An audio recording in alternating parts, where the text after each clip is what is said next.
குடியரசுத் தலைவர் பிரணப் முகர்ஜியை ஓ பன்னீர்செல்வம் ஆதரவு அதிமுக எம்பிக்கள் டெல்லியில் சந்தித்தனர். இதனைத் தொடர்ந்து அவர்கள் செய்தியாளர்களை சந்திக்க உள்ளனர். நேரலையை பார்க்கலாம்.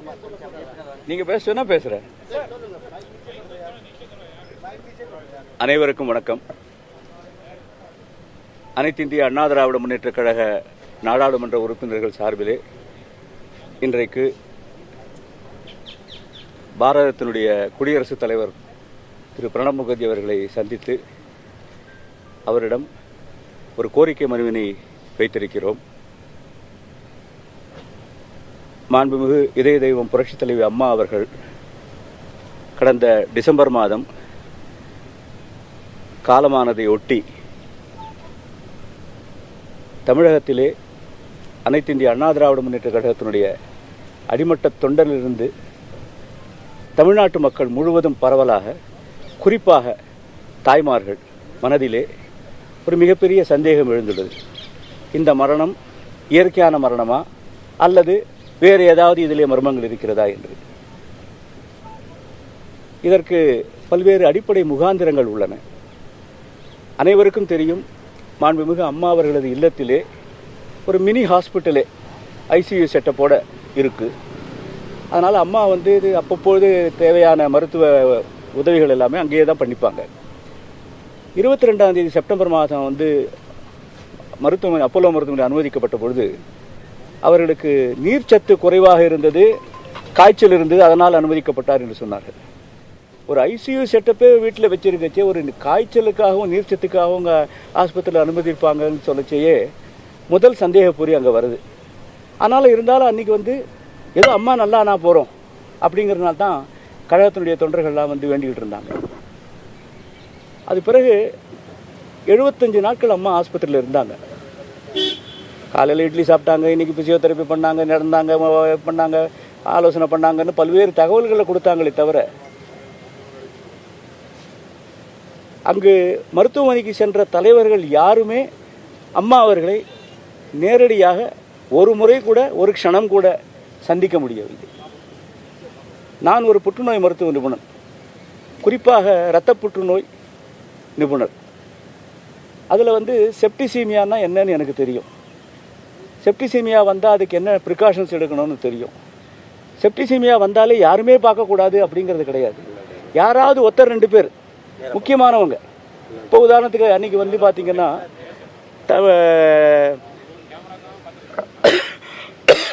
இந்தியாவினுடைய நிதியமைச்சர் அருண்ஜேட்லி வந்திருந்தார். அவரால் கூட பார்க்க முடியல. அம்மாவினுடைய அமைச்சரவையிலே 2வது இடத்தில் இருந்த திரு ஓபிஎஸ் அவர்கள், அவர் கூட பார்க்க முடியல. அதனால ஒரு செப்டிசீமியா அதனால பார்க்கக்கூடாதுன்னு சொல்றது, செப்டிசீமியா இருந்தால் கூட இன்டென்சிவ் கேர்ல இருக்கச்சு தேவையான ப்ரிகாஷன்ஸ் எடுத்துக்கிட்டு அந்த நோயாளிகளை ஒரு சில மணித்துளிகள் பார்ப்பதற்கான அனுமதி நிச்சயமாக எல்லா மருத்துவமனையும் உண்டு. அப்போலோ மருத்துவமனையும் அதற்கான அனுமதி உண்டு. ஏன்னா அதுக்கு பக்கத்திலே இருந்த அப்போ அட்மிட் ஆயிருந்தார். அவங்க வீட்டில் கேட்டாலே சொல்லிடுவாங்க, அவரை போய் பார்க்காமையா இருந்தாங்க, ஐசியூவில் இருக்குச்சு. அதனால யாரையுமே பார்க்க அனுமதிக்கல. அதனால 22ஆம் தேதி செப்டம்பர் மாதம் காய்ச்சல் நீர்ச்சத்து குறைவுங்கிறதுனால அனுமதி வச்சாங்க. அதுக்கப்புறம் 75 நாள் யாருமே பார்க்க முடியல. எல்லாம் நல்லா இருக்குன்னு சொல்லிட்டு இருந்தாங்க. திடீர்னு பார்த்தா 4ஆம் தேதி இன்னைக்கு சடனாக ஒரு சிவியர் ஹார்ட் அட்டாக்கு, அதுக்கப்புறம் மேலாத ஒரு சூழ்நிலைக்கு போயிட்டாங்கன்னு சொல்லி 5ஆம் தேதி கதை முடிஞ்சு போச்சு. ஸோ இதில் பல்வேறு குளறுபடிகள் இருக்கு, பல்வேறு சந்தேகங்கள் இருக்கு. எனவே இந்த சந்தேகத்தெல்லாம் போக்குறது தான் அம்மாவுக்கு நாம் செலுத்தக்கூடிய ஒரு அஞ்சலியாக கூட நான் கருதுறேன். எனவே ஒரு மிகப்பெரிய தலைவர், 3 முறை ஜெயித்து வந்தவர், 2 முறை தொடர்ந்து ஆட்சிக்கு வந்தவர், மிகப்பெரிய அறுதி பெரும்பான்மை இந்தியாவிலேயே 3வது பெரிய கட்சின்னு கொண்டு வந்தவர், அவருடைய மரணம் சர்ச்சைக்குரியதாகவோ அல்லது சந்தேகத்திற்குரியதாகவோ இருப்பது அவருக்கு நாம் செலுத்தக்கூடிய நன்றி கடனாக இருக்காது. எனவேதான் இது குறித்து விசாரணை நடத்த வேண்டும்.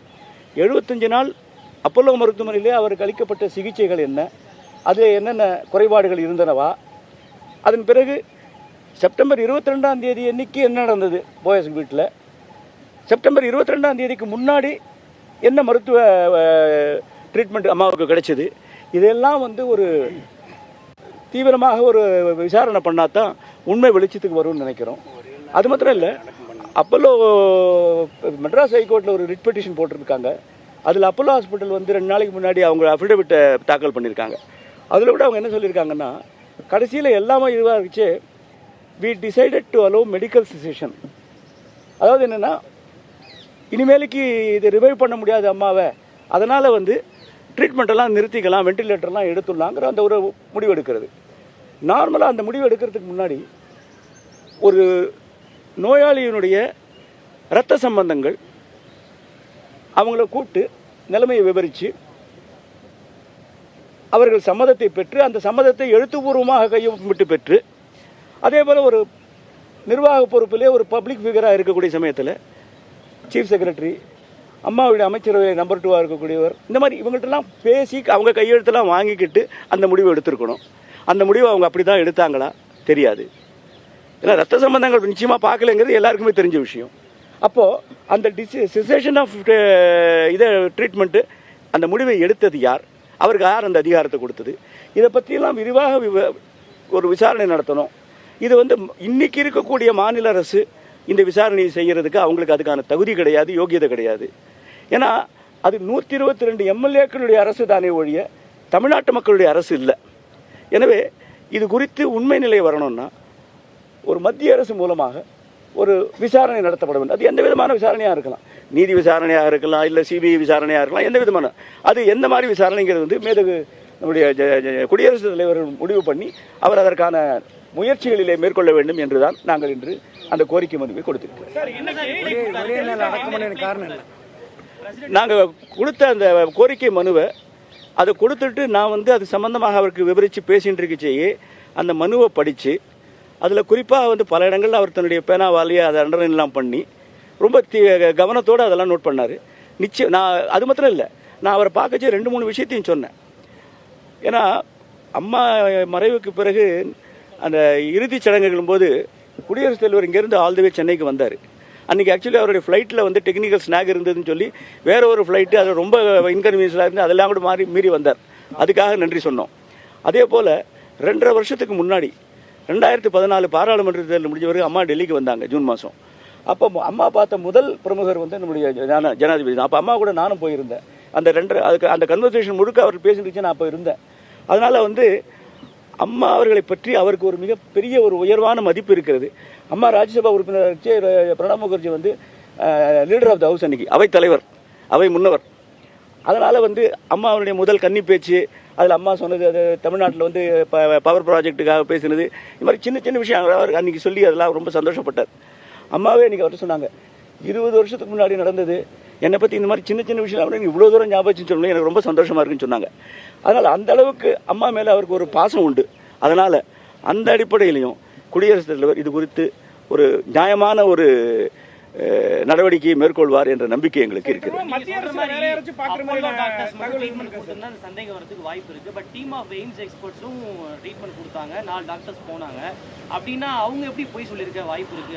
விசாரணையாளர்லாம் சொல்லட்டுமே, அந்த எய்ம்ஸ் டாக்டர்ஸ் வந்து இப்போ அப்போல்லோ ஆஸ்பத்திரி மாத்திரம் விசாரிக்க மாட்டாங்க. விசாரணைன்னு வரைச்சு செப்டம்பர் 22ஆம் தேதிக்கு முன்னாடி யார் யாரெல்லாம் ட்ரீட் பண்ணாங்க, ஆஸ்பத்திரியில் வச்சு அப்போலோவில் யார் யாரெல்லாம் பார்த்தாங்க, அப்போலோக்கு வந்த சிங்கப்பூர்லேருந்து வந்தவங்க யார் யார், லண்டன்லேருந்து வந்தவங்க யார், எய்ம்ஸ்லேருந்து வந்தவங்க யார், எல்லாரையும் கூட்டி தான் விசாரிப்பாங்க. அந்த விசாரணையில் தெரியுதுன்னு போகிறது. அந்த விசாரணை நீங்களோ நானோ பண்ண போகிறது இல்லை. பொதுவாக ஒரு பர்டிகுலர் ஒரு குடும்பத்தை பற்றி குற்றச்சாட்டுகள் மக்கள் மத்தியில் இருக்குது. அதே மாதிரி ஒரு பொறுப்புள்ள ஒரு மருத்துவமனை தமிழ்நாட்டிலே ஒரு பிரபலமான அப்போலோ மருத்துவமனையிலே இந்த நிலைமைனாக்க இந்த அப்போலோ நிர்வாகமும் இந்த குடும்பத்தோடு சேர்ந்து இணைந்து கூட்டு சதி பண்ணி இந்த இது முடிச்சிருக்காங்களா? அதாவது 1973 நான் வந்து மருத்துவக் கல்லூரியில் சேர்ந்தேன். ஸோ 73லேருந்து இன்னைக்கு பார்த்தீங்கன்னா கிட்டத்தட்ட ஒரு 40 வருஷம் மருத்துவர்ங்கிற முறையில் ஒரு மருத்துவமனை இந்த அளவுக்கு சந்தேகத்துக்கு உள்ளா போடுறது நிஜமாவே எனக்கு வேதனை அளிக்கிறது, வருத்தத்தை அளிக்கிறது. எனவே இது அந்த மருத்துவமனைக்கும் சரி, அம்மா அவர்களுக்கும் சரி, தமிழ்நாட்டுக்கும் சரி, இது குறித்து ஒரு நியாயமான விசாரணை நடந்து உண்மைகள் வெளியில் வந்தால் தான் எல்லாருக்குமே. குடியரசுத் தலைவர்கிட்ட மனு கொடுத்துருக்கோம், அதுக்கு என்ன நடவடிக்கைன்னு பார்ப்போம். இன்றைக்கு முயற்சி எடுத்திருக்கிறோம், நாளைக்கு என்ன நடக்கும் நாளைக்கு பார்ப்போம். அடுத்த வாரம் பார்லிமெண்ட் கூடுறது, அதுக்கப்புறம் நிச்சயமா அதுக்கான வாய்ப்புகள்லாம் வரும்னு நான் நினைக்கிறேன்.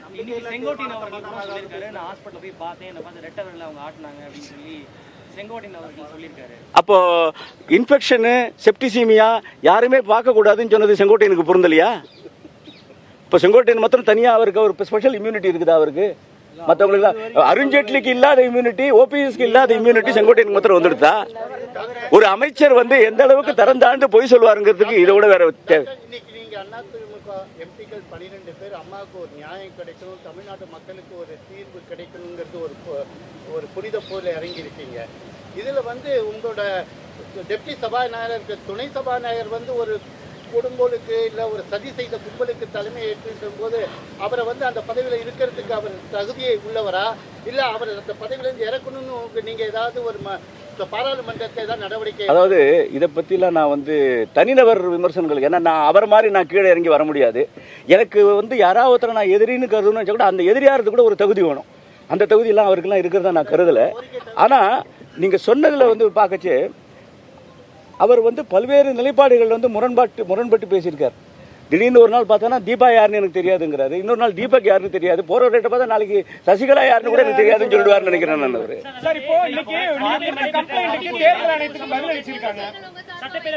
என்னமா இல்ல, இன்னைக்கு கோரிக்கை முழுக்க அம்மா அவருடைய மரணம் சம்பந்தமானது. அதை பத்தி எல்லாம் நாங்க பேசலாம். பார்லிமெண்ட் தொடங்க போகுது இல்லையா, அப்போ நீங்க வந்து இப்போ எம்பிக்கள்லாம் 2 அணியா பிரிஞ்சிருக்கீங்க. பாராளுமன்றத்தோட செயல்பாடு எப்படி இருக்க போது? ஒன்றா இணைஞ்சு செயல்பட போறீங்களா இல்ல தனித்தனியாக தனி அணியாக? நாங்கள் அம்மா வழியிலே வந்தவர்கள், அம்மாவை பிரதிபலிப்பவர்கள், தமிழ்நாட்டு மக்கள் நலன் சார்ந்த அனைத்து பிரச்சனைகளுமே எங்கள் அனைவருடைய குரல் பார்லிமெண்ட்ல எழுதும். இன்னைக்கு வந்து சசிகலா தரப்புல விளக்கம் கொடுத்திருக்காங்க, விதிமுறைகளுக்கு உட்பட்டு தான் அவர் தேர்வு செய்யப்பட்டிருக்காரு. தேர்தல் ஆணையத்துக்கு நாங்க வந்து விரிவாக இது சம்பந்தமாக மனு கொடுத்திருக்கோம். கிட்டத்தட்ட 3/4 மணி நேரம் தேர்தல் கமிஷனுடைய ஃபுல் பெஞ்ச் எங்களோட விவாதம் நடத்தினாங்க. அதுல வந்து மிக தெளிவாக வந்து எப்படிலாம் இதுல விதிமுறைகள் மீறப்பட்டிருக்குன்னு எடுத்து சொல்லியிருக்கோம். இன்னைக்கு அவங்க பதில் கொடுத்திருக்காங்க. தேர்தல் ஆணையம் இது குறித்து நல்ல முடிவு எடுக்கும் நான் நம்புறேன். சட்டமன்றத்தில் நடைபெற்ற நம்பிக்கை வாக்கெடுப்பில் விதிமுறை மீறல் தொடர்பாக நீங்க எதுவும் பேசலையா அவர்கிட்ட? ஏன்னா கவர்னர் நீங்க பார்த்து இல்ல, நாங்க வந்து எம்பிக்கள் வந்து பார்த்திருக்கோம். எங்களுடைய அஜெண்டா வந்து இன்னைக்கு முழுக்க அம்மாவுடைய மரணம் சம்பந்தமான அந்த கோரிக்கை தான். கெஸ்ட் ஹவுஸ்ல நடந்த ஆதாரங்கள்லாம் இருக்கு, விரைவில் வெளியிடுவோம் அப்படின்ற மாதிரி சொல்லிருக்கீங்க. அதை பத்தி கோவத்தூர்ல இல்ல, அதுக்கான அக்கேஷன் வேற, இன்னைக்கு அந்த அக்கேஷன் இல்ல. அதாங்க நாங்க விசாரணை வேணும், மத்திய அரசு மூலமாக விசாரணை வேணும். அது நீதி விசாரணையாக இருக்கலாம், சிபிஐ விசாரணையாக இருக்கலாம், இல்ல ஒரு ஸ்பெஷல் இன்வெஸ்டிகேஷன் டீம் சிட்டு அந்த மாதிரி கூட இருக்கலாம். அது எந்த மாதிரி முறைங்கிறது அவங்க தான் முடிவு பண்ணணும். ஆனா எந்த மாதிரி முறையாக இருந்தாலும் சரி, அது மக்களை வந்து அவர்களுக்கு திருப்தி அளிக்கக்கூடிய வகையில ஒரு நியாயமான விசாரணையாக இருக்கணும். நீங்க செப்டம்பர் 22 அன்னைக்கு நடந்த விஷயங்களை என்கொயரி பண்ண சொல்லி கேக்குறீங்க இல்லையா? சோ இதுல சந்தேகம் இருக்குன்றதுக்கான காக்னிசன்ஸ் என்ன வந்தது? எதை வச்சு நீங்க? நான் அதுதான் ஏற்கனவே சொன்னேன். இப்போ ஒரு ஃபீவர் டீஹைட்ரேஷனுக்காக ஒருத்தர் ஆஸ்பத்திரியில் நடுராத்திரி அழைச்சிட்டு போறாங்கிறதே சந்தேகம். ஏன்னா இப்ப நானே எனக்கு வந்து ஜுரம் வந்ததுன்னா நான் எந்த ஆஸ்பத்திரிக்கு போறது கிடையாது, நானே தான் எனக்கு மருந்து எடுத்துப்பேன். ஒரு ஃபீவருக்கோ டீஹைட்ரேஷன் நானே ட்ரீட்மெண்ட் எடுத்துப்பேன். லக்ஷ்மணன் அப்படிதான் பண்ணுவாரு. அப்படி இருக்கச்சு என்னங்க நான் தாக்கப்பட்டான்னு உங்கள்கிட்ட சொல்லலையே. அதாவதுங்க ஒரு விஷயம், இன்னைக்கு நம்ம பேசுறது நான் அங்க கொடுத்திருக்கக்கூடிய கோரிக்கை மனுவை பத்தி. இது சம்பந்தமா தான் இவ்வளவு தூரம் நீங்க விளக்கமா நீங்க தமிழ்நாட்டு மக்களுக்கு போய் பேட்டி கொடுக்குறீங்க இல்லையா? தமிழக முதல்வர் மறைந்த பிறகு மக்கள் பார்வைக்காக வச்சிருந்த போது நீங்க எல்லாரும் ஏன் அமைதி காத்தீங்க? அப்பவே இந்த குரல் எழுப்பியிருக்க வேண்டாமா? எங்களுக்கு அம்மாவோட இறப்புல வந்து சந்தேகம் இருக்கு அப்படின்னு வந்து அந்த அவங்க உடம்ப சுத்தி இருந்த ஒரு குடும்ப உறுப்பினரை மீறி நீங்க ஏன் வாய்ஸ் அன்னைக்கு அதை பண்ணிருந்தா வந்து பதவி போகுது? இல்ல அன்னைக்கு பதவி போகணும்னு நினைச்சிருந்தா நாங்களா இன்னைக்கு ஓபிஎஸ் முன்னாடி நிக்க மாட்டோம். முதல்ல அன்னைக்கு வந்து நீங்க சொல்ற மாதிரி ஏதாவது நடந்திருந்ததுன்னா தமிழ்நாடே அன்னைக்கு ஒரு ரணகலமா இருக்கும். அம்மாவுடைய இறுதிச் சடங்கு ஒழுங்கா நடக்கணும், நியாயமாக நடக்கணும், அவங்க ஆன்மா சாந்தி அடையணும். அதுக்காக எல்லாரும் வாய்மொழிட்டு. அதாவதுங்க ஒரு விஷயம், இம்பாக்ட் ஏற்படுத்துறதாங்கிறது முக்கியம் இல்லை. அன்னைக்கு அந்த இடத்துல நீங்க அன்னைக்கு வந்து அதை ரிலீஸ் பண்ணணுங்கிற அவசியம் கிடையாது. அன்னைக்கு முடிஞ்சது சரி, அன்னைக்கு அம்மாவோட இறுதி யாத்திரை எல்லாம் சரியா நல்லபடியா நடக்கணும், அமைதி காத்தீங்க. அதுக்கப்புறம் 2 மாசம் அமைதி காத்தது ஏன் தமிழ்நாட்டுல எதுவும் ஆழ்த்தக்கூடாதுன்னா? அப்பயே இன்னும் எல்லாம் முடிஞ்சப்பறம் கூட நீங்க இந்த இல்லைங்க. அதாவது கட்சி அமைப்புகளுக்குள்ள பல்வேறு, அது மாத்திரம் இல்ல, கட்சி அமைப்புகளுக்குள்ள இது பத்திய விவாதம் நடந்தது.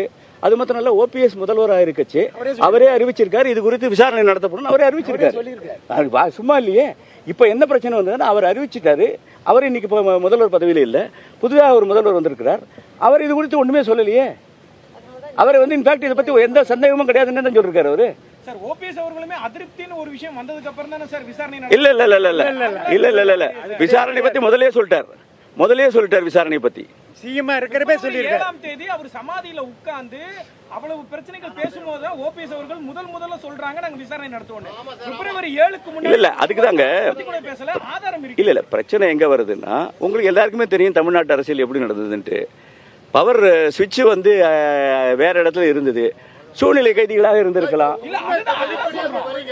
அதாவது கட்சியும் ஆட்சியும் ஒருத்தர் கையில இருக்கணும்னு சொல்லிட்டு ஒரு போராட்டம் நடந்தது, அது அங்க போச்சு, சில மாற்றங்கள் நடந்தது. ஆனா இப்ப வந்து கட்சியும் ஆட்சியும் ஒன்னா இருக்கணும்னு இப்ப நீங்க கொஞ்ச நேரம் முன்னாடி சொன்னீங்க பாருங்க தம்பிதுரை. இல்ல தம்பிதுரை சொன்னாரு கட்சியும் ஆட்சியும் ஒருத்தருட்டே இருக்கணும்னு. அப்போ அதே தம்பிதுரை இப்ப இன்னைக்கு மறுபடியும் சொல்லுவாரா கட்சியும் ஓ பன்னீர்செல்வம்